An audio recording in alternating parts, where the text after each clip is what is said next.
আপনি কি খুব অভাবগ্রস্ত আছেন, খুব দুঃখ কষ্টে আছেন? তাহলে এই ভিডিওটি আপনার জন্য। দেখুন, আমরা মানুষ। আমাদের জীবনে যখন হতাশা আসে, আমরা যখন অভাবগ্রস্ত হয়ে পড়ি, তখন আমরা হতাশা নিরাশায় ডুবে যাই, ডিপ্রেশনে পড়ে যাই। কিন্তু আমরা একটাবারও ভাবি না, আমাদের এই অবস্থা হয়েছে, আজ আমার অবস্থা খারাপ, আমি মহান রবকে ডাকি। আপনি মন থেকে একবার আল্লাহকে ডেকে দেখুন। আপনি এভাবে ভাবুন, যে মহান রব আপনাকে সৃষ্টি করেছে, সেই মহান রব আপনাকে কতটা ভালোবাসেন। আপনি মহান রবের কাছে যান, কিন্তু আমরা সেটা করি না। আপনি ইয়া আল্লাহ বলে একবার ডাক দিন। আকাশের দিকে তাকিয়ে যখন আপনি বারবার আল্লাহকে ডাকেন, কষ্টের কথা মনে মনে বলেন, মহান রব অবশ্যই সেটি দেখেন এবং শুনেন।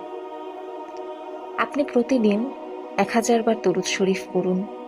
1000 বার না পারলেও অন্তত 500 বার হলেও ইস্তেগফার করে দেখুন।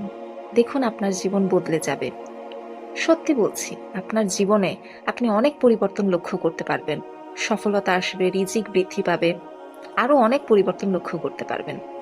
এরকম ভিডিও পেতে আমাদের চ্যানেলটি সাবস্ক্রাইব করুন।